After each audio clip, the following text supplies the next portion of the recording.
আসসালামু আলাইকুম। আজকে আমরা ত্রিকোণমিতি নিয়ে জানব। ত্রিকোণমিতি আসলে অনেক সহজ যদি আপনি ধৈর্য সহকারে এবং প্র্যাকটিস করে করে ত্রিকোণমিতি পড়েন, দেখবেন একদম ইজি লাগবে।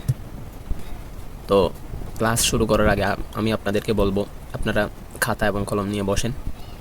আমি যেগুলো আজকে পড়াবো ওইগুলো নোট করার চেষ্টা করবেন, আর ক্লাস শেষ হওয়ার পরে ওইগুলোর রিভিশন নিয়ে আবার প্র্যাকটিস করবেন। তাহলে ক্লাস শুরু করি। এই অধ্যায়টা আমরা যেভাবে শেষ করব, এটার একটা ছোট করে একটা রুট ম্যাপ এখানে দিয়ে দিলাম। আমি কয়েকটা বেসিক ক্লাস নিব।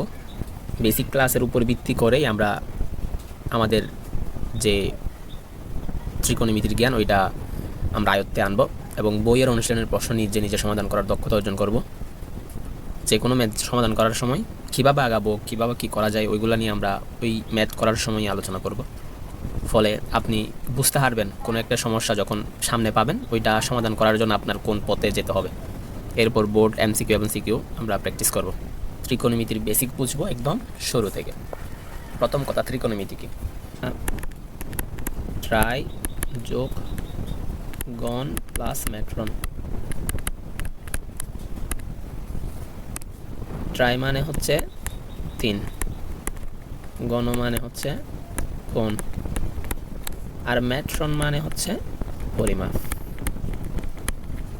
গ্রিক ভাষা থেকে এসেছে। এখন আর কি কি এরকম শাখা আছে যেগুলো গ্রিক থেকে এসেছে, এটা জেনে নিলে ভালো হয়। গ্রিক থেকে আরও কয়েকটা শিখে নিই, যেমন বায়োলজি, এবার হচ্ছে বোটানি। এটা একটু নিচে সরিয়ে দেয় আরও। এরপর জুলজি মানে হচ্ছে প্রাণীবিজ্ঞান, বোটানি মানে হচ্ছে উদ্ভিদ বিজ্ঞান। জুলজি এসেছে জুন যোগ লজস থেকে।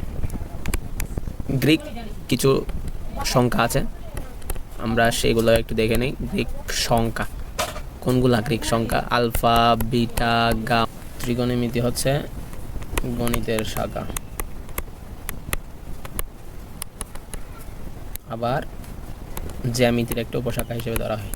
ত্রিকোণমিতি কোন বিষয় নিয়ে কাজ করে? একটা ত্রিভুজের কোণ এবং বাহু নিয়ে, বাহুর মধ্যে যে সম্পর্কটা ওইটা নির্ণয় করাই হচ্ছে ত্রিকোণমিতির কাজ। বাস্তব ব্যবহার সম্পর্কে আমরা জানব। প্রথম নম্বর হচ্ছে চিকিৎসা ক্ষেত্রে।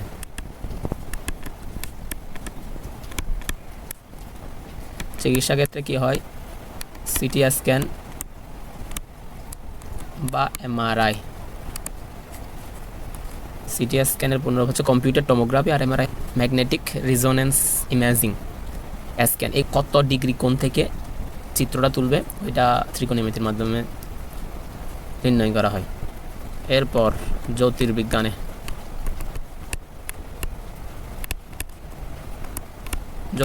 কিভাবে তারা এবং গ্রহের মধ্যবর্তী দূরত্ব কত, আরও অনেক ব্যবহার রয়েছে। কনস্ট্রাকশনের ক্ষেত্রেও ব্যবহার রয়েছে, আরও বিস্তার ব্যবহার হচ্ছে ত্রিকোণমিতির। অনেক বড় একটা বাস্তবিক ব্যবহার হয় ত্রিকোণমিতির। সেজন্য হচ্ছে ত্রিকোণমিতি এত গুরুত্বপূর্ণ। কেমন ত্রিভুজের ত্রিকোণমিতি প্রযোজ্য? মূলত সমকোণী ত্রিভুজের ক্ষেত্রেই ত্রিকোণমিতি প্রযোজ্য। সমকোণী ত্রিভুজের ক্ষেত্রে, অনলি সমকোণী ত্রিভুজের ক্ষেত্রে।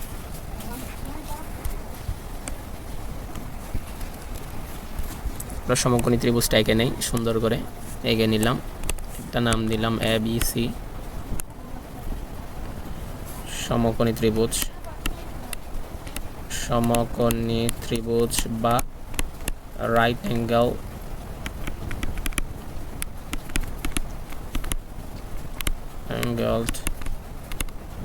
ট্রায়াঙ্গেল। যে কোনো সমকোণী ত্রিভুজ তললে আপনি প্রথমে অতিভুজ নির্ণয় করবেন। কিভাবে? যেটা সমকোণ আছে ওইটার বিপরীত বাহুটাই হচ্ছে অতিভুজ বা হাইপোটেনাস। এরপর ভূমি আর লম্ব নির্ণয় করার ক্ষেত্রে একটা কোণ জানা থাকে, কোণ লাগে। ধরে নিচ্ছে এই কোণ হচ্ছে থিটা মানে তো বুঝছেন, যে কোনো মানের কোণের সাথে লাগানো, ওইটাকে বলা হয় ভূমি। বেস বা এটাকে বলা হয় সংলগ্ন বাহু। সংলগ্ন কেন? লাগানো, কোণের সাথে, এই তিনটা কোণের সাথে লাগানো বিধায় এটাকে বলা হয় সংলগ্ন বাহু, অ্যাডজাসেন্ট, অ্যাডজাসেন্ট আর্ম। এরপর এইটাকে বলা হয় লম্ব, বা এইটাকে বিপরীত বাহু বলে। কেন বিপরীত? কারণ কোণের বিপরীত বাহু বলা হয়। লম্ব এর ইংরেজি কি? Perpendicular, perpendicular. আর বিপরীত মানে অপোজিট, অপোজিট আর্ম। এই তো, একদম সহজ না? ত্রিকোণমিতির সমকোণী ত্রিভুজটা বোঝা একদমই ইজি। আশা করি এটা বুঝতে পেরেছেন। এখন আমরা ত্রিকোণমিতির 3টি মূল অনুপাত নিয়ে জানব। মূল অনুপাত হচ্ছে sine theta, cos theta, tan theta. এখানেই জানিয়ে দিই আপনাদেরকে, সাইন থিটাটা, কস থিটা, ট্যান থিটা যেটাই থাকুক, এখানে সাইন গুণ থিটা এরকম নেই, বরং এটা একটা অন্যটার পরিপূরক, এটা থাকতেই হয়, দুটোটা একসাথেই থাকতে হয় এরকম। এরপরই অর্থপূর্ণ একটা তত্ত্ব দেয়। তার মানে এটাকে বলা হয় থিটা এর সাইনের অনুপাত। অনুপাত কীভাবে বলতে হয় ওইটা নিয়ে আমরা বললাম আর কি। এটা ছিল, এই পাশে চলে যাক। ত্রিকোণমিতিতে 3টি মূল অনুপাত আমরা দেখতে পাচ্ছি, সাইন কস ট্যান। এই সাইন কস ট্যানের ভ্যালু কোনো সমকোণী ত্রিভুজের বাহু দেওয়া থাকলে, বাহুর মানগুলো জানা থাকলে আমরা কিভাবে এর মানগুলো বের করতে পারবো। সাইনের ক্ষেত্রে কোন কোন বাহু? সাইনের ক্ষেত্রে আমরা এভাবে মনে রাখবো, লতি, বতি, লব। এখানে ল মানে হচ্ছে লম্ব, তি মানে হচ্ছে অতিভুজ, আর ভূ মানে হচ্ছে ভূমি। এটা এই সিরিয়ালি প্রথমে হচ্ছে সাইন, এরপর হচ্ছে কস, এরপর হচ্ছে ট্যান। আপনি বলবেন লতিভূতি লঘু, সাইন কস ট্যান লতিভূতি লঘু। কয়েকবার পড়লে দেখবেন মাথার মধ্যে ঢুকে গেছে। এইভাবেই আমরা এটার মাধ্যমে আমরা মান বের করতে পারবো।